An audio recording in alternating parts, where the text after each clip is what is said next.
आज हम पढ़ रहे हैं अध्याय 9 है ना, व्रत। ठीक है, क्या पढ़ेंगे? व्रत। और इस पे एक दो प्रमेय है, वो उसको अपन जानेंगे। ठीक, तो पहले अपन व्रत जान ले क्या होता है। व्रत मतलब जैसे मान लीजिए समतल है, ये क्या है? एक प्लेन है, समतल। यहाँ ध्यान दो, तो समतल में हम कोई भी एक बिंदु ले लें, निश्चित कर लें कि मान लो यहाँ एक निश्चित बिंदु हो गया ये वाला। अब हम क्या करें, इसी समतल में उन बिंदुओं को इकट्ठा करें। क्या करें? उन सभी बिंदुओं को इकट्ठा करें जिसकी इस बिंदु से दूरी बराबर रहे। ये जो निश्चित बिंदु है, ये वाला कौन सा बिंदु है? निश्चित। इस बिंदु, निश्चित बिंदु से हम ऐसे बिंदुओं को इकट्ठा करेंगे। समतल में अनंत बिंदु है। कितने बिंदु है? अनंत है कि नहीं? तो अनंत बिंदुओं में हम उन बिंदुओं को इकट्ठा करेंगे जिनकी इस बिंदु से दूरी बराबर रहे। ठीक है, इस बिंदु से दूरी क्या हो? बराबर। ठीक है, तो उस जैसे मान लीजिए अपन बिंदु इस तरह से इकट्ठे कर रहे हैं। यहाँ पर हम समतल में ये बिंदु ले रहे हैं जिनकी एक निश्चित बिंदु से दूरी क्या है? बराबर है। क्या है? बराबर। हाँ, आइए तो देखिए यहाँ पर इस तरह से आकृति बन रही है यहाँ पर। ठीक है, हम क्या ले रहे हैं? वे बिंदु ले रहे हैं जिनकी एक निश्चित बिंदु से दूरी बराबर है। ये वाला एक निश्चित बिंदु है, इससे दूरी बराबर है। ठीक है, तो हमने क्या किया? समतल में उन बिंदुओं का संग्रह किया जिनकी एक निश्चित बिंदु से दूरी क्या है? बराबर। तो ये जो है कहलाता है व्रत। ये क्या कहलाएगा? व्रत। और या ऐसे हम क्या कहेंगे? व्रत की परिधि भी कह सकते हैं। क्या कह सकते हैं? व्रत की। तो ये व्रत की क्या हो जाएगी? परिधि। क्या होगी? व्रत की परिधि, या व्रत की लंबाई भी हो सकती है। व्रत की परिधि कह लो, व्रत कह लो, या व्रत की लंबाई कह लो, बात एक ही है कि नहीं? तो इस तरह से देखो आप, यहाँ पर अपन ने एक व्रत बनाया लिया है। तो ये है व्रत। ठीक है, एक तार को हमने क्या किया? एक बिल्कुल गोल मोड़ दिया इस तरह का। तो ये जो आकृति होती है ये व्रत होती है। ठीक है, यहाँ पर ये देखिए व्रत।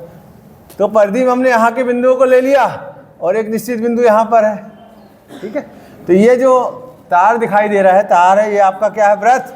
और ये हो जाएगा केंद्र। जो निश्चित बिंदु लिया गया था वो क्या था? केंद्र। ठीक है, आई बात समझ में? तो व्रत की परिधि भी कह सकते हैं अपन इसको। जैसे यहाँ पर ये जो है ना, क्या है? व्रत की परिधि है, या यही व्रत की लंबाई है। इसको अगर अपन जॉइंट खोल दें और सीधा कर दें तो ये परिधि सीधी लंबाई में आ जाएगी कि नहीं? आएगी ना लंबाई में। तो वही है, व्रत की लंबाई कह लो, व्रत की परिधि कह लो, है ना, या व्रत कह लो, तीनों का मतलब एक ही है। ठीक है, और व्रत को अंग्रेजी में कहते हैं सर्किल। क्या कहते हैं? सर्किल, है ना। क्या कहते हैं व्रत को? सर्किल। CIRCLE, circle. ठीक है, और ये व्रत का केंद्र है ना। केंद्र को भी सेंटर कहते हैं या ओरिजिन कहते हैं, है ना। केंद्र को क्या कहते हैं? ओरिजिन। ओरिजिन। तो जब हमें व्रत लिखना होता है या हमें व्रत लिखना है मान लीजिए, तो हम कैसे लिखेंगे? व्रत को कैसे लिखेंगे? COR। क्या लिखेंगे? COR। ठीक है, अभी C तो व्रत है, O व्रत का केंद्र है, और R यहाँ पर क्या है? त्रिज्या है। R क्या है ना। अब त्रिज्या क्या होती है ये हम बता रहे हैं।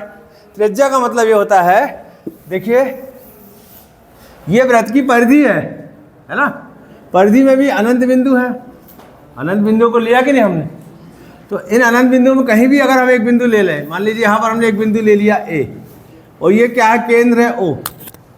केंद्र O है, और परिधि में हमने एक बिंदु लिया, क्या? A। ठीक है, हमने परिधि में क्या बिंदु लिया? A। परिधि में हम कहीं भी ले सकते।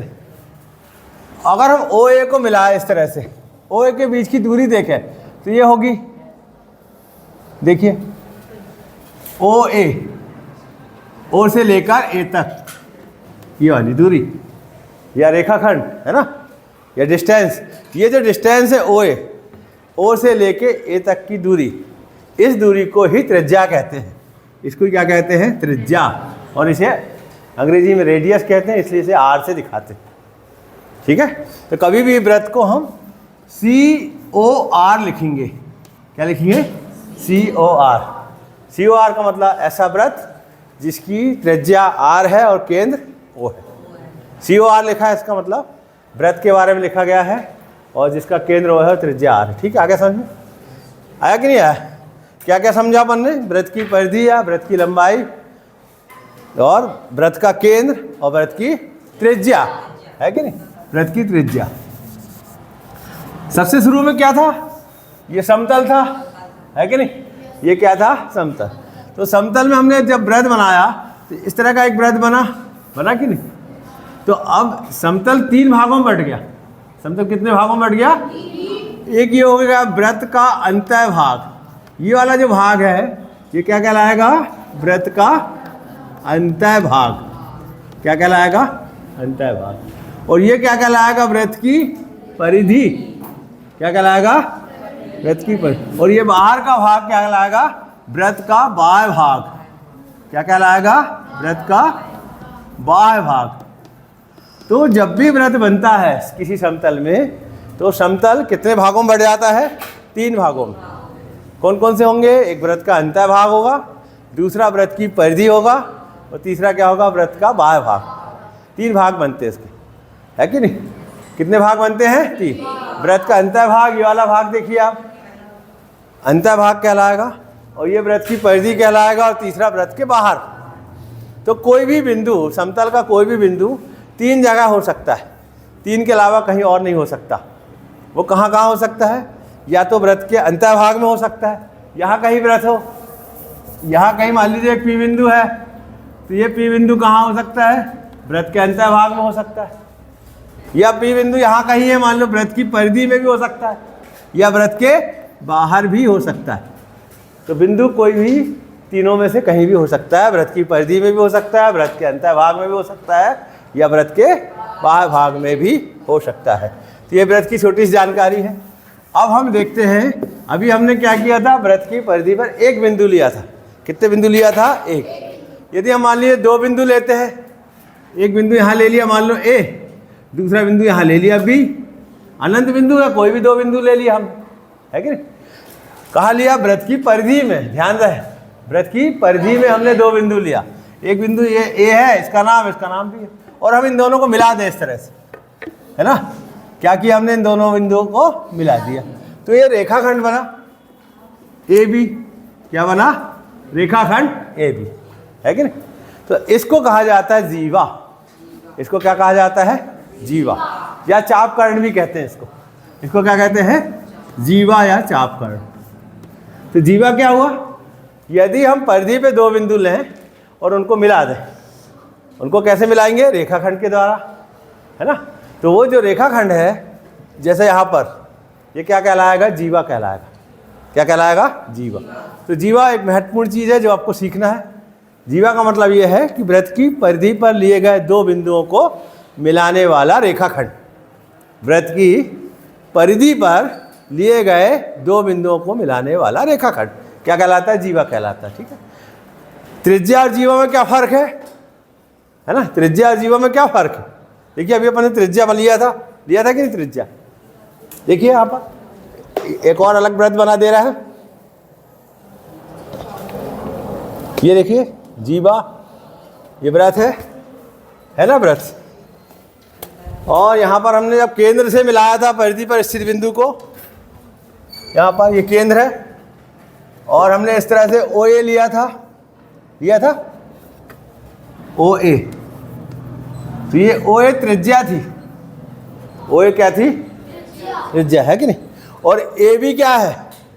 जीवा। OA त्रिज्या है, OA क्या है? त्रिज्या। और AB क्या है? जीवा। दोनों फर्क है। इसमें हमने परिधि में एक बिंदु लिया था, उसको केंद्र से मिलाया था।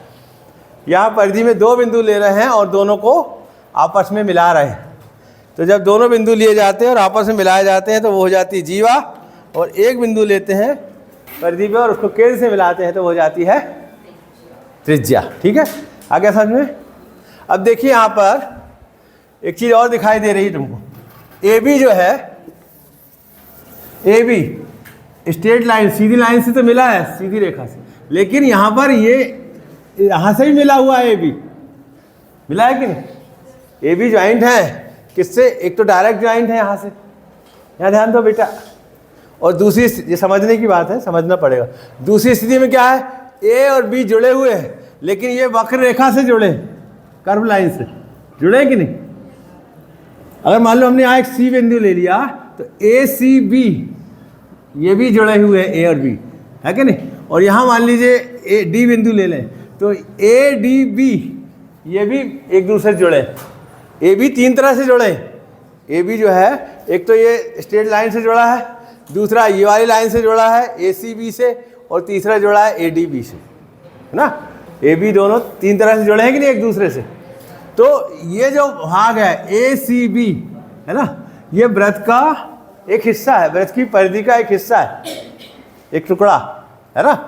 तो ये कहलाता है चाप। क्या कहलाता है, चाप।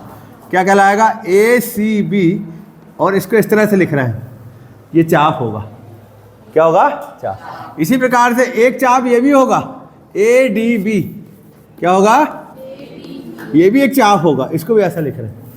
तो अब यहाँ देखिए, ये वाला चाप छोटा है ए सी बी, और ए डी बी चाप बड़ा है। सुहाना, ये ए सी बी चाप छोटा है और ए डी बी चाप बड़ा है ना। तो इसको कहा जाता है लघु चाप। इसको क्या कहा जाएगा, लघु चाप। और इसको क्या कहा जाएगा, दीर्घ चाप। आगे समझ। तो जब हम ए बी को रेखाखंड के द्वारा या इस तरह से जोड़ते हैं तो ये हो जाती है जीवा। क्या हो जाती है, और यही ए बी अगर इस तरह से जुड़ती है तो ये हो जाती है चाप। वक्र रेखा के द्वारा अगर हम ए बी को जोड़ते हैं या जुड़ी रहती है उसको हम कहते हैं चाप, और सीधी लाइन से जुड़ता है उसको कहते हैं जीवा। यहाँ तक समझ में आ गया।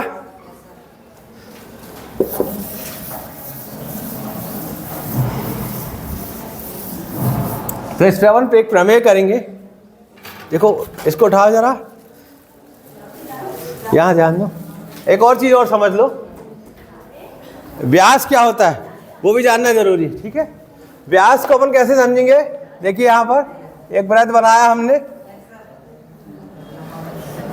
ठीक है। वृत्त का केंद्र ये है, वृत्त का केंद्र ये, ठीक। ओ, यदि हम कोई जीवा ऐसी खींचे जो केंद्र से होकर जाए, देखिए ये जीवा जो है वो कहाँ से जा रही है, ए बी जीवा तो है, लेकिन ये क्या कर रही है, केंद्र से होकर जा रही है। कहाँ से होकर जा रही है, केंद्र से। ए बी जीवा है लेकिन ये केंद्र से, क्या कहाँ का चित्र बना रहा है तुम प्रज्वल, बाद में बनाना, है ना। ए बी जीवा तो है लेकिन ये जीवा क्या हो रही है, केंद्र से होकर जा रही है, ठीक है।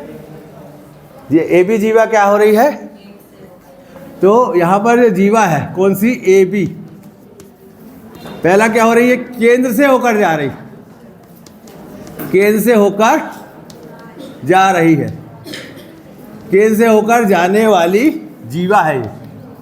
ए बी जीवा कैसी है, केंद्र से होकर जाने वाली जीवा, पहली बात। दूसरी बात, ये सबसे बड़ी जीवा है, इससे बड़ी जीवा नहीं बनाई जा सकती। बना सकते हैं क्या, इस व्रत में ए बी से बड़ी जीवा बनाई जा सकती है क्या, इससे बड़ी जीवा बना सकते हैं अपन, बन सकती है, इससे बड़ी भी हो, नहीं हो सकता है ना। तो ये सबसे बड़ी जीवा है ये।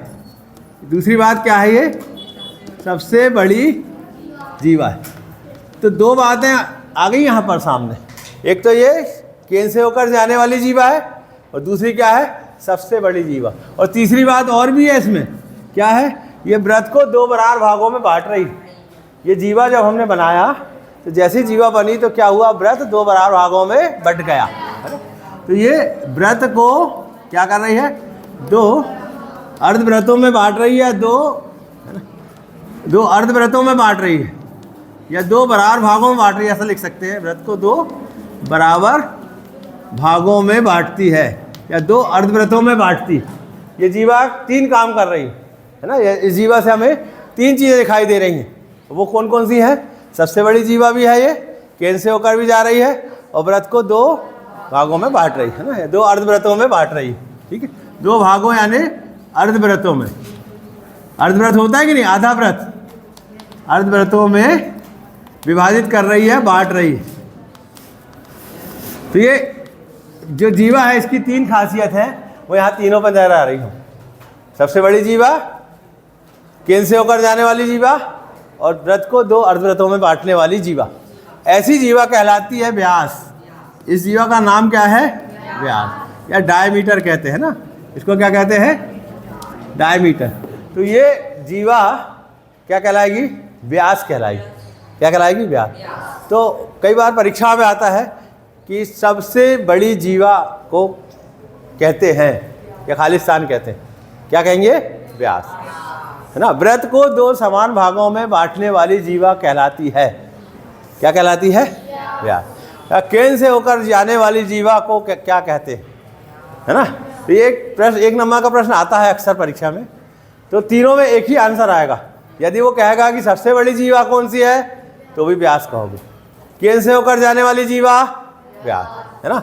या वो कहेगा कि व्रत को 2 बराबर भागों में बांटने वाली जीवा, व्यास। ठीक है, तो तीनों में यही होगा। ठीक, तो क्या क्या समझ गया? व्रत किसको कहते हैं, व्रत का केंद्र क्या होता है, व्रत की परिधि क्या होती है, व्रत समतल कितने भागों में बंटता है, ठीक है, और व्रत की जीवा क्या होती है, व्रत का चाप क्या होता है, लघु चाप क्या होता है, और दीर्घ चाप क्या होता है, ठीक है, और व्यास क्या होता है। यहाँ तक की जानकारी तुमको हो जाना चाहिए। ठीक, अब हम इस पर आधारित प्रमेय पढ़ते हैं। ठीक है, क्या करते हैं? प्रमेय पढ़ते हैं। ठीक, इसको मिटा दें यहाँ पर, है मिटाएं क्या? चलिए ठीक है। अब एक प्रमेय है, उसको अपन सिद्ध भी करेंगे। ठीक है, ये आता है परीक्षा में अक्सर। और प्रमेय क्या है? देखिए यहाँ पर हम यहाँ लिख देते हैं, प्रमेय किसी या व्रतों की समान जीवाएं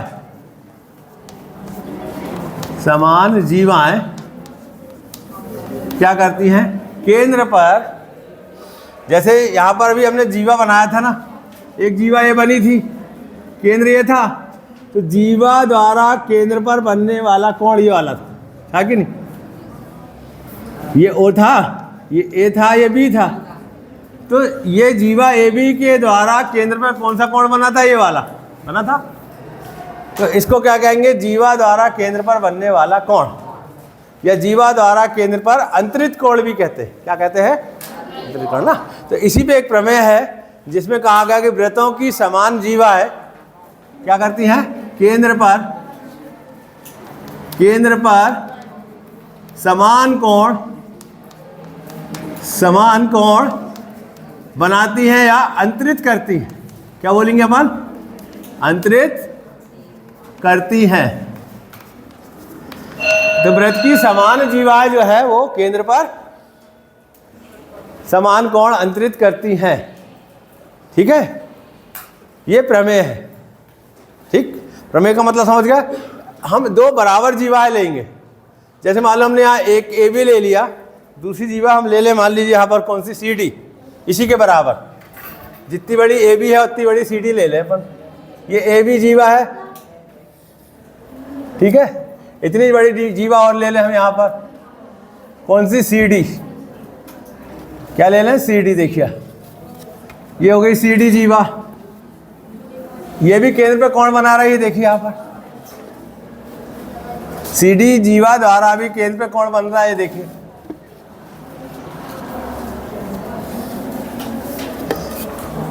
ये वाला। तो हमें सिद्ध करना है, देखो ए बी जीवा के द्वारा ये कोण बना, कौन सा? ए ओ बी।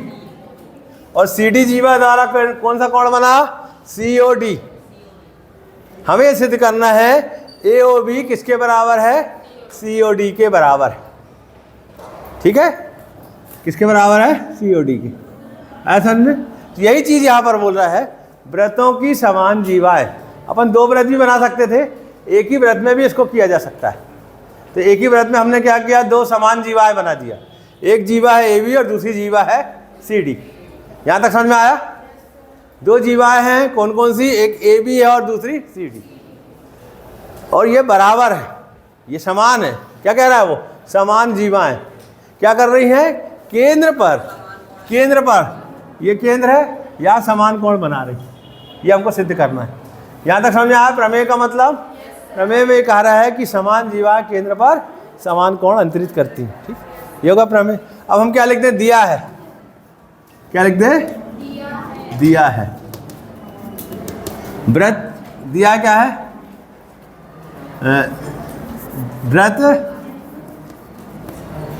COR लिख सकते हैं अपन। R त्रिज्या मान लें अपन इसकी। ठीक है, R क्या मान लें? त्रिज्या में क्या है? AB जीवा जो है किसके बराबर है? CD के। ये दिया हुआ है। ठीक है, AB किसके बराबर है? CD। अब इसके बाद हमको क्या करना पड़ेगा? सिद्ध करना पड़ेगा। क्या करना पड़ेगा? तो सिद्ध करना है। क्या करना है? सिद्ध।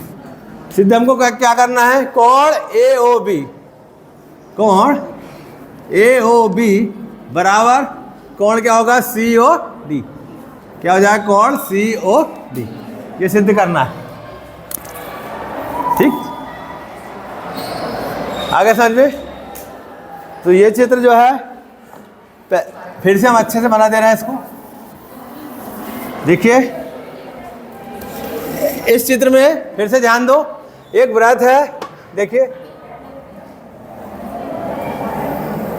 ये देखिए व्रत, इसमें दो समान जीवा है। क्या है? समान जीवा है। दो जीवाएं समान है इसमें। देखिए इस तरह से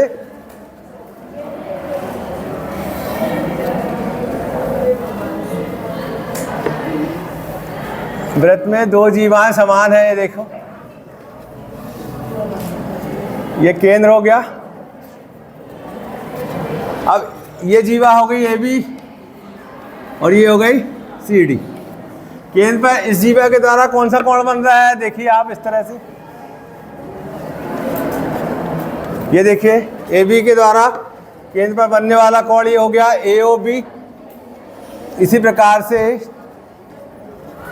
इस जीवा द्वारा बनने वाला कोण COD। कौन सा कोण? COD। इस तरह से अपन बना सकते हैं।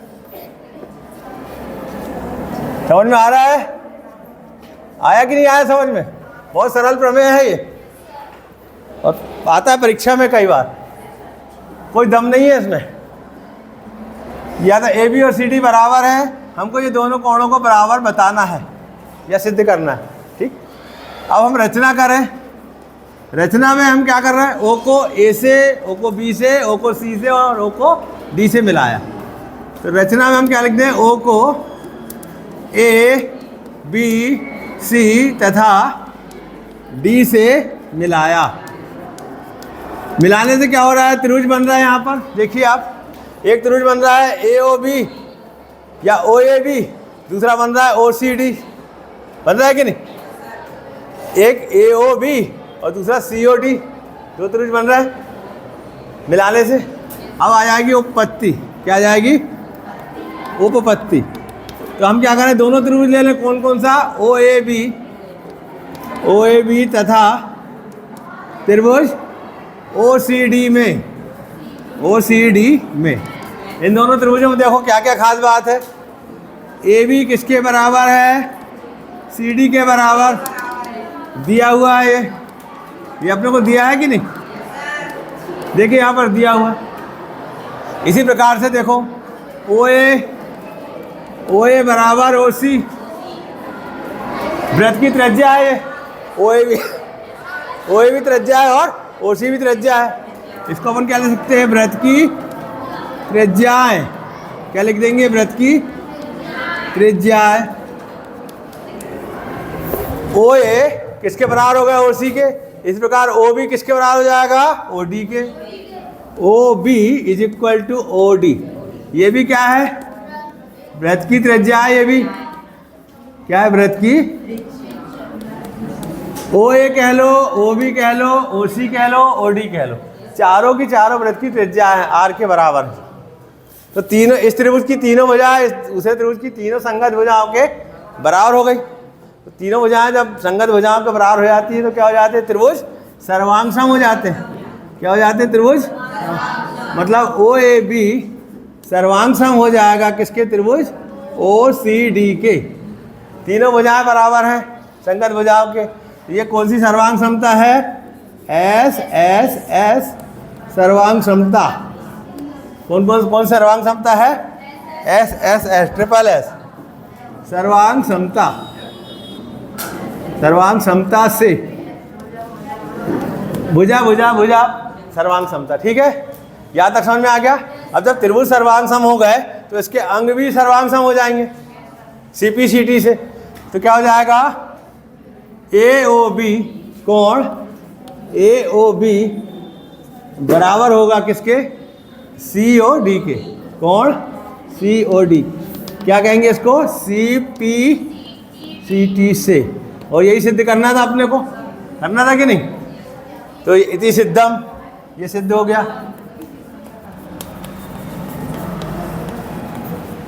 चलो इसको समझो अच्छे से। समझ में आया? आया कि नहीं आया? ये प्रमेय है एक महत्वपूर्ण, जिसमें कहा जाता है कि किसी भी व्रत में 2 व्रत भी ले सकते हैं अपन, एक व्रत में भी बता सकते हैं। समान जीवा है, जीवाओं की माप, जीवाओं की लंबाई बराबर है, तो ये केंद्र में बराबर कोण बनाएंगे। ये प्रमेय का मतलब ये है। ठीक है, अब इसका विलोम भी होता है। क्या होता है इसका? विलोम। अब उसमें क्या होगा? कोण बराबर है, जीवाओं के द्वारा अंतरित कोण बराबर हैं, तो जीवाएं बराबर होंगी। इसका उल्टा सिद्ध करना है अपने को। क्या करना है? इसका उल्टा सिद्ध करना है। ठीक है, उसको सिद्ध करो तुम लोग, है ना? वो भी ऐसे ही बनेगा। उसमें ये चीज़ दिया रहेगा, ये चीज़ क्या जाएगा? दिया है, और ये सिद्ध करना है। अब अगला प्रमेय, इसका विलोम क्या है? इसका उल्टा। उसमें क्या होगा? ये चीज़ दिया रहेगा, यानी कोण ए ओ बी बराबर कोण सी ओ डी दिया है में आएगा। काय में आएगा? और क्या सिद्ध करने में आएगा? ये वाला ए बी बराबर सी डी। उसमें भी रचना यही करना पड़ेगा, और उत्पत्ति भी ऐसी होगी। उसमें क्या है? 2 भुजाएं और उनके बीच का कोण। एक त्रिभुज की 2 भुजाएं और उनके बीच का कोण दूसरे त्रिभुज की 2 भुजा, 2 संगत भुजा और उनके बीच के कोण के बराबर है, तो त्रिभुज सर्वांग सम हो जाएंगे। तो वहाँ भी हमको सर्वांग सम त्रिभुज बताना पड़ेगा। और जब सर्वांग सम हो जाएंगे तो उसके सीपी सीटी से क्या हो जाएगा? ये वाली भुजा इसके बराबर हो जाएगी। चलो इसको करो, अगला प्रमेय। अगला प्रमेय करिए आप, इसी का उल्टा। उसमें कुछ नहीं करना है, इसको दिया है में लिखो और इसको सिद्ध करना में लिखो। लखन कर दो।